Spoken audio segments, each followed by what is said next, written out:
Bwana Yesu asifiwe. Mpendwa mtazamaji wangu, na kusalimu katika jina la Yesu tena. Hebu tuendelee na somo letu la unabii wa siku za mwisho sehemu ya 9. Tusome pale katika kile kitabu cha ile Mathayo 24. Niendelee pale chini mstari wa 15.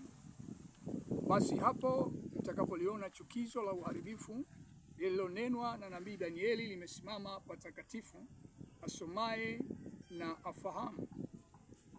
Ndipo walio katika Uyahudi wakimbilie mlimani, naye aliye juu ya dari asishuke kuvichukua vitu vilivyomo nyumbani mwake, wala aliye shambani asirudi nyuma kuichukua nguo yake. Ole wao wenye mimba na wanyonyeshao siku hizo, ombeni kukimbia kwenu kusiwe wakati wa baridi, wala siku ya Sabato. Sasa hapa, kabla tujaenda huko, usichanganye mambo, nataka tuangalie hili chukizo la uharibifu, ile sura ile mstari wa 15. Sasa hapa Yesu alipokuwa anaendelea kujibu kwa habari ya ujio wake na siku za mwisho, anawaambia wanafunzi, tunaona hapa sasa anawaeleza kwamba iko dalili nyingine ya kuonyesha kwamba huo mwisho umekaribia. Mwisho upi? Maana yake ujio wa Yesu Kristo. Kwa anawaambia, maana yake hasemi na watu wa mataifa, anasema na kanisa. Ndio maana nikasema kwamba kanisa litapita wakati wa kujaribiwa, litapita katika hiyo dhiki, kwa sababu Yesu asingesema hapa, kwa sababu tukio analolieleza hapa ni tukio la mwisho ambalo linafanywa na mpinga Kristo katika ile miaka 7 ya dhiki kuu. Kwa hii ni miaka 3.5 ya kumalizia. Kwa hiyo hapa sasa, ina maana tukio hili tunapoliona, ina maana mtakapoliona, nawaambia sasa, watu wanasema na Wayahudi. Alikuwa asemi na Wayahudi kwa sababu Wayahudi wao si tatizo sana kwao. Wanasema na Wayahudi, lakini kutoka kwa Wayahudi Yesu Kristo ndiye alilijia kanisa ambalo ni mimi na wewe, ambao ni Waisraeli katika ulimwengu wa roho.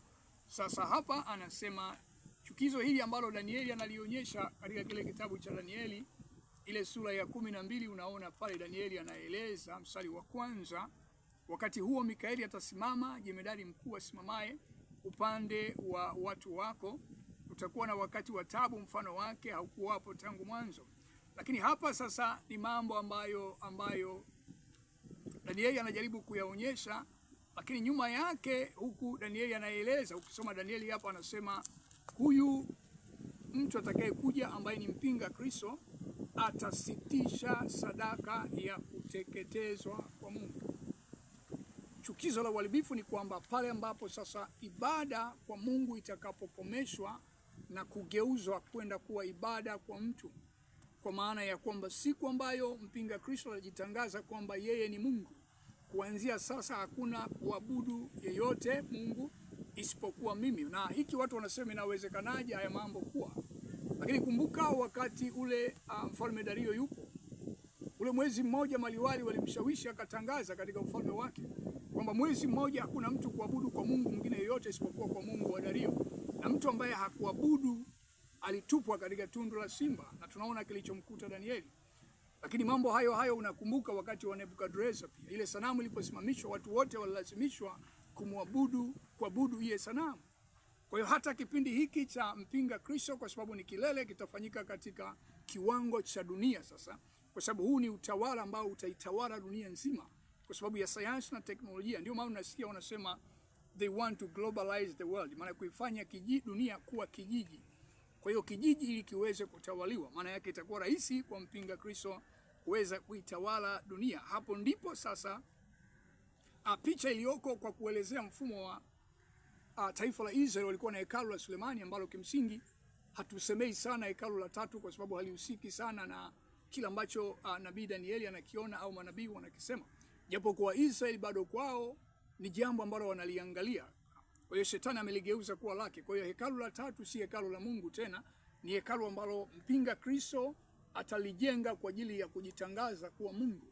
Mwisho ujenzi wa hekalu lilikuwa la kwanza na la pili, na la 3 litakuwa ni Yesu Kristo na Mungu mwenyewe, kwa sababu anasema kutakuwa hakuna hekalu kwa sababu Baba atakuwepo na Mwana atakuwepo na ibada zitafanyika huko.